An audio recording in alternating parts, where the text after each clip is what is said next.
Olá, pessoal, boa noite. Bem-vindos à nossa terceira aula prática. Boa noite.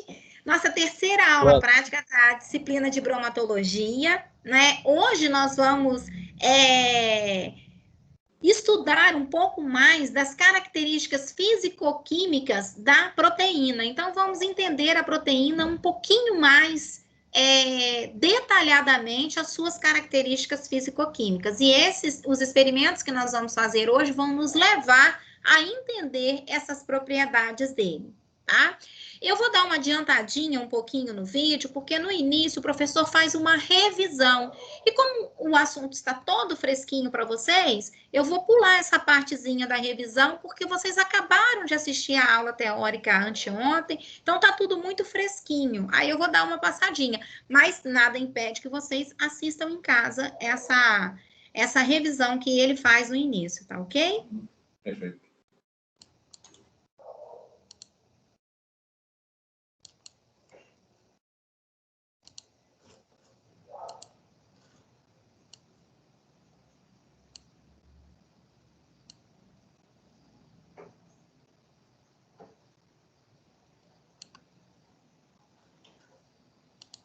Boa em pH 2, próximo de 2.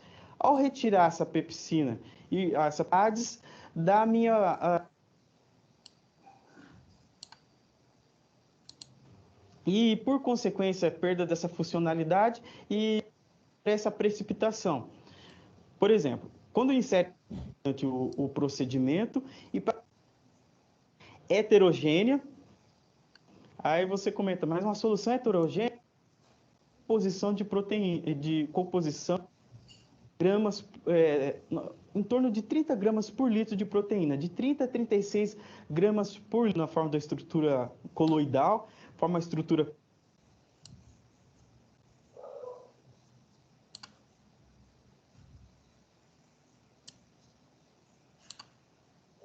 as vitaminas lipossolúveis também presentes no leite, entre outros compostos. Vamos avaliar um pouquinho a estrutura da caseína. Vamos até o quadro. Antes de avaliarmos a estrutura da caseína, então eu estou colocando aqui para vocês, nós podemos observar. Aqui ele já começa no experimento em si, então nós vamos partir para ele. Em termos de composição proteica do leite. Então, a composição proteica do leite, podemos observar. Nota-se a caseína, proteína de maior proporção, de toda a porcentagem de proteínas. Então, 3% da composição do leite é proteína, em torno de 3,5%, podendo variar. Dessa porcentagem de proteínas, 80% é a caseína. Olha que interessante, 80% é a caseína. Da caseína, em termos do teor de caseína, pode variar de 24 a 28. Essa caseína, então, está naquela forma estrutural que nós conhecemos, que se denomina micela de caseína. Dentro dela, ela é composta por frações de caseína. Então, aqui tem a fração alfa, alfa-caseína, alfa-1, alfa-2, a beta-caseína, a capa-caseína, e nós temos outras caseínas que ainda não foram bem identificadas, que ainda não recebem, então outras frações de caseína, que ainda não se tem uma denominação exata para essa fração. Mas aqui estão as mais conhecidas, que já se tem conhecimento detalhado. E nós temos a proteína do sucro. Encontra-se a beta-globulina e a lactoglobulina. Então, essas são as proteínas do soro do leite. Então, caro aluno, olha que interessante. As proteínas do leite estão organizadas da seguinte forma, em caseína e proteínas do soro. Aí você pergunta, mas professor, por que essa organização? A precipitação da caseína, vou dar um exemplo bastante evidente no nosso cotidiano. O queijo, ele é produto da precipitação de caseína. Então, quando eu tenho processo de fabricação do queijo, eu tenho-se o leite, modifica-se modifica-se o meio ali daquele leite, em questões de pH, por exemplo, altera-se a estrutura da caseína. Alterando a estrutura da caseína, tem-se a desnaturação e a precipitação, que forma aquele coágulo que nós conhecemos como queijo. É claro que depois de passar por uma série de processamentos. Estou falando de forma, a grosso modo. Mas tem que ser aquele coágulo que é a caseína precipitada.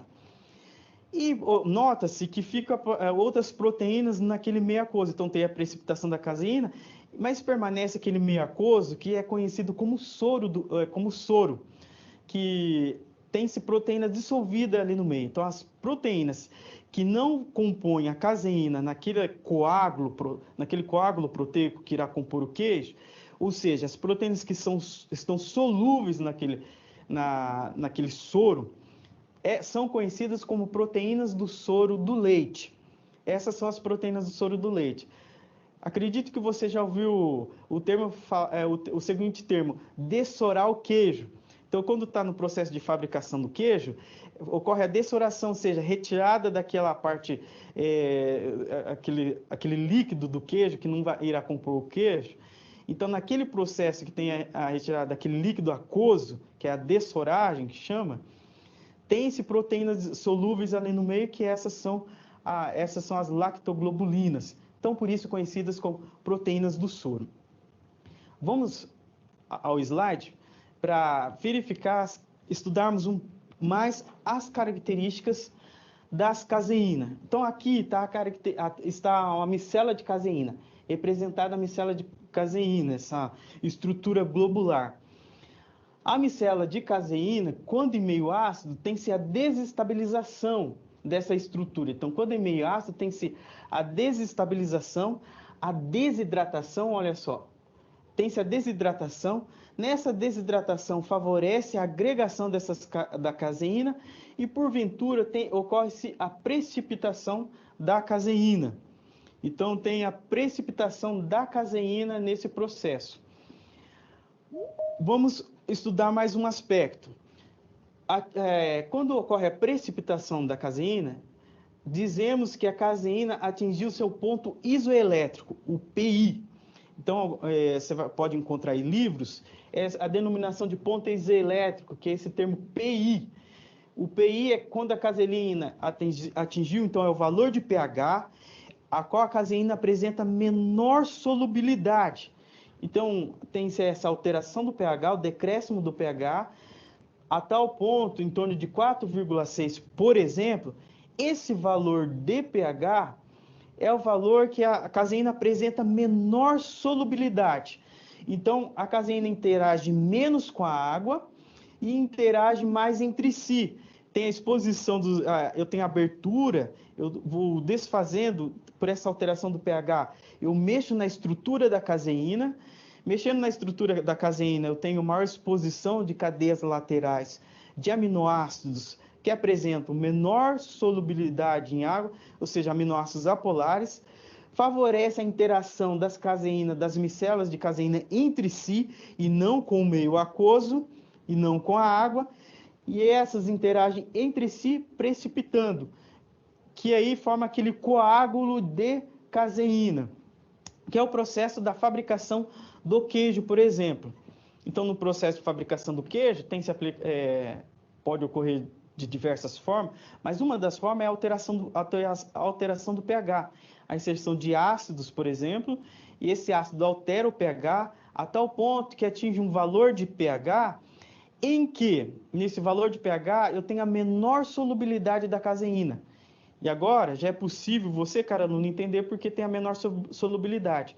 Pois a alteração do pH desfaz-se a estrutura, aquela estrutura estável da caseína, aquela estrutura globular. Eu tenho a maior exposição de cadeias laterais de aminoácidos hidrofóbicos. Essas cadeias laterais de aminoácidos hidrofóbicos favorecem a associação entre si, então as caseínas se associam entre si, associando entre si, ela tem a precipitação, formando aquele coágulo. Esse valor de pH, então, que tem-se a precipitação de caseína, pois nota-se a menor solubilidade da caseína, é conhecido como ponto isoelétrico. Favor não confundir, caro aluno. O ponto isoelétrico é um valor de pH. Então, quando me refiro a ponto isoelétrico, é um valor de pH. Eu só denomino ponto isoelétrico, que é o ponto em que iso quer dizer igual. É o ponto em que as cargas positivas e as cargas negativas da minha proteína são iguais.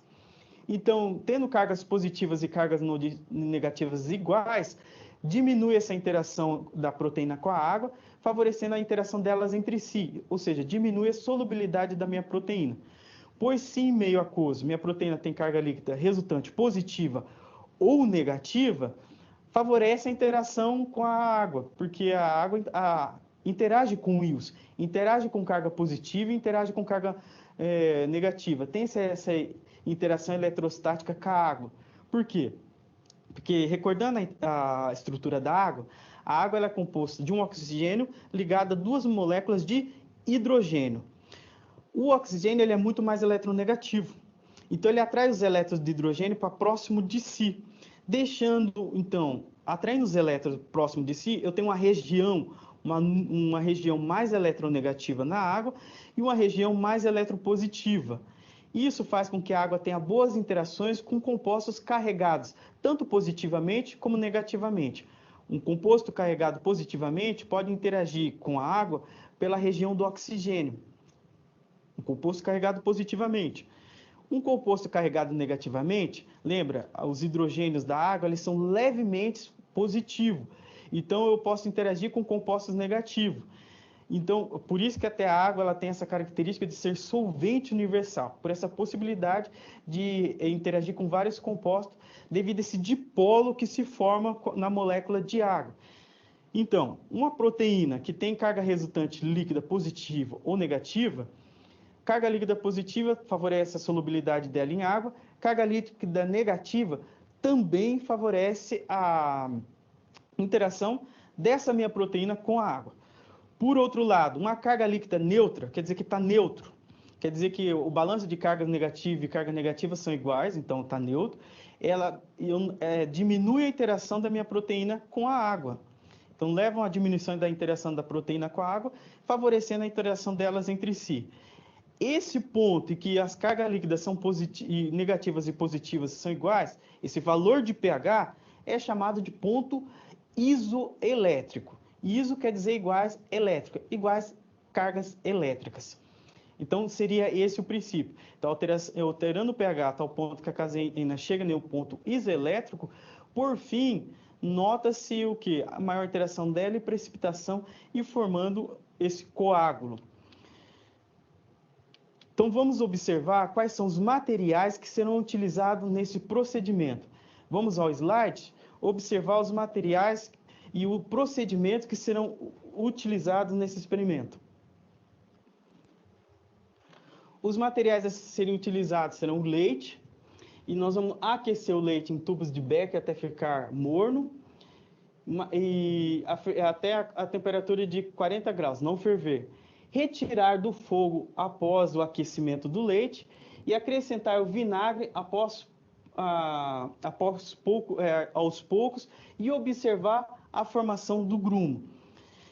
Então, caro aluno, esses serão os procedimentos que nós realizaremos nesta aula. Então, primeiramente, vamos observar os materiais que serão utilizados nessa aula e depois aplicar tais procedimentos. Vamos ao vídeo, a qual demonstrará os materiais que utilizaremos nessa aula.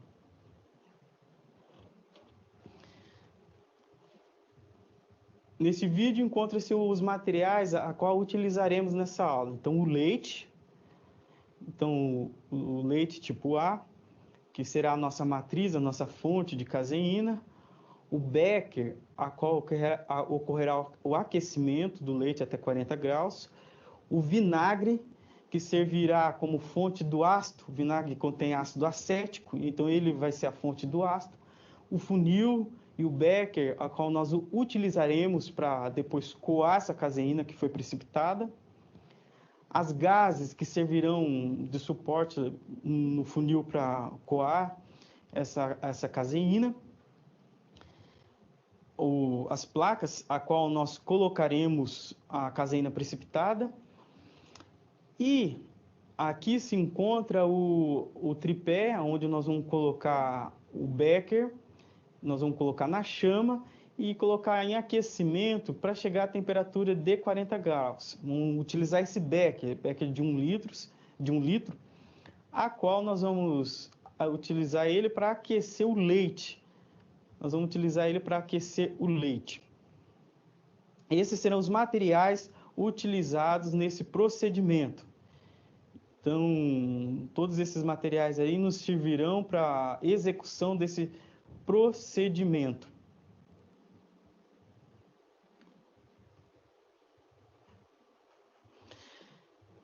Sendo assim, então, tendo em nota os materiais que nós vamos utilizar durante esse procedimento, nós vamos aquecer o leite até 40 graus, nós vamos adicionar o ácido, então o vinagre é o nosso ácido, é a nossa fonte de ácido, porque o vinagre contém ácido acético. Adicionando o vinagre, por consequência, ocorrerá um decréscimo do pH do meio. Esse decréscimo do pH do meio, essa adição de ácido, levando ao decréscimo do pH, chegando ao valor do pH próximo do API da caseína, que favorecerá o que? A precipitação da caseína. Favorecerá a formação do coágulo e, enfim, a precipitação da caseína. Aí nós vamos separar essa caseína do soro do leite. Agora nós vamos para o segundo slide, nós vamos para o terceiro slide, para verificar o procedimento ainda a ser realizado. Nós vamos, depois de precipitar essa caseína, nós vamos coar a caseína, utilizando um dos pedaços de gaze e recolher o soro. Então, ó, nós vamos observar a precipitação da caseína, nós vamos retirar a caseína utilizando a gaze e nós vamos ter o soro. Lembra? A proteína do soro ainda permanece no leite. E separe o primeiro coágulo. Esse primeiro coágulo, ele servirá como fonte de caseína para nós. Então, o primeiro coágulo a ser formado, ele servirá como fonte de caseína para nós. Será essa caseína que nós depois retiraremos e faremos algumas observações nessa caseína. Então, vamos ao vídeo que demonstrará como ocorrerá esse processo. Ao termômetro, porque nós vamos aquecer até 40 graus. Então, precisamos de um termômetro para verificar a temperatura de 40 graus. O tripé organizado ali, e a tela de amianto, onde nós colocaremos o becker em cima. Estamos adicionando o leite, que será a nossa fonte da caseína. Colocando para aquecer. Ressalto, caro aluno, que você deve tomar cuidado próximo à chama, bastante cuidado, sempre com bastante atenção. Utilizaremos o termômetro para verificar quando o leite atingir a temperatura de 40 graus.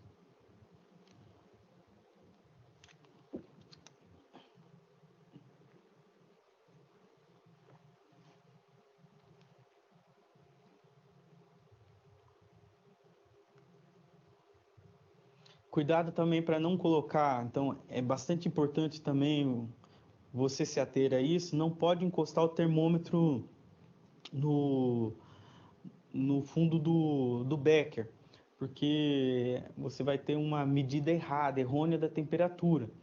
Então, tenta manter o termômetro um pouco acima do fundo para verificar a temperatura, senão você terá um valor errado da temperatura do leite em aquecimento.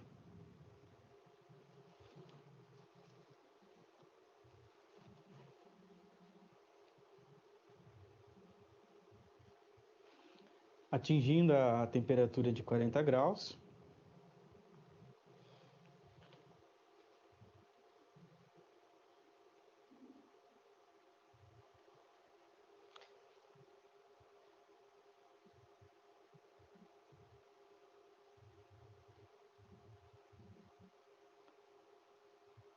Está próximo da temperatura de 40 graus.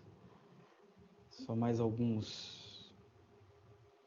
alguns momentos atingirá a temperatura de 40 graus, para que, por fim, ocorra a adição do vinagre, que é a nossa fonte de ácido.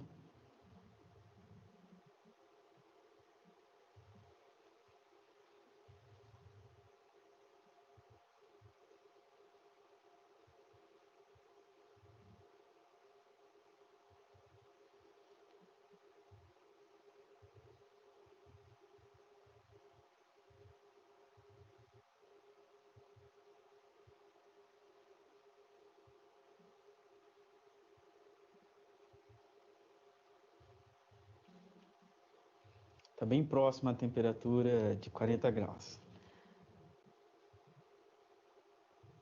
Só estamos aguardando atingir exatamente 40 graus para prosseguir com o procedimento descrito pelo roteiro. Cada aluno, também quero lembrar que você deve ter sempre o roteiro em mãos.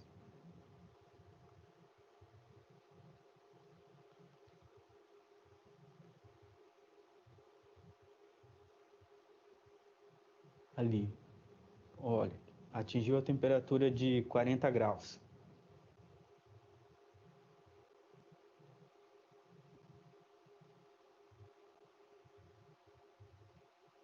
Atingida a temperatura de 40 graus,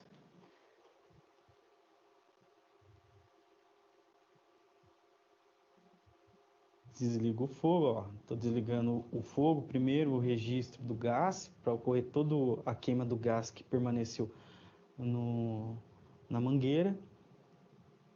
Depois desliguei o segundo registro do gás. Agora a adição ao meio do vinagre. Então, adicionando de forma calma, tranquila, sempre mexer em agitação. Agitação não precisa ser uma agitação rápida, uma agitação lenta, para que ocorra a solubilização de todo esse ácido em todo o líquido, senão de início o ácido só vai ficar na parte superficial, na superfície ali do leite. Então, essa agitação para que ocorra a interação do ácido com todo o leite, com todo o líquido.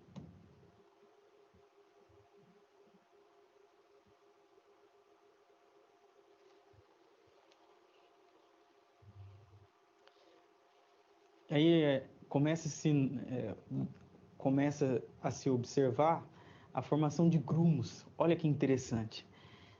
Essa formação de grumos, essa característica que ficou o leite, esses grumos presentes no leite, é a precipitação da caseína. Olha que bacana esse experimento. Então, nesse experimento, nós conseguimos observar que a modificando a estrutura da proteína tem sua modificação nas características da proteína. Olha os grumos de caseína.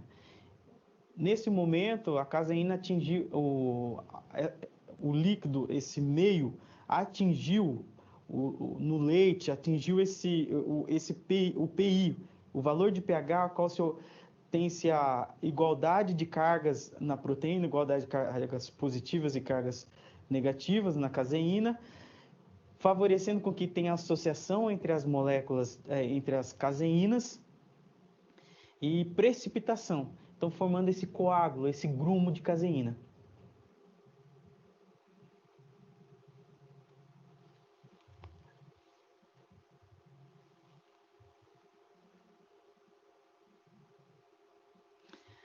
Agora nós vamos separar a caseína do soro.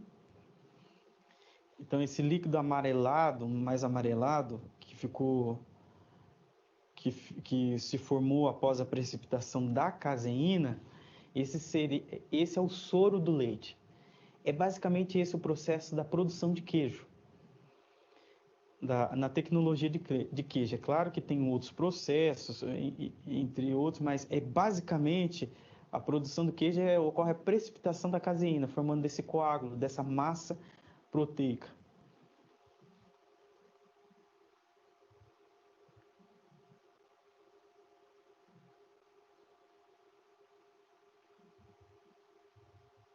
Agora, a separação do soro da caseína.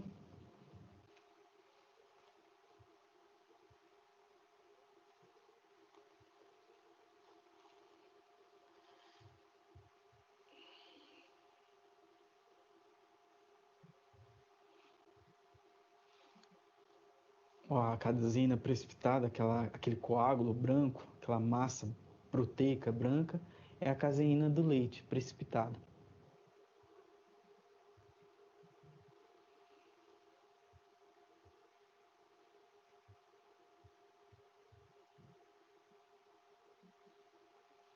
Aí separe o coágulo, coloca numa placa para observar as características desse coágulo.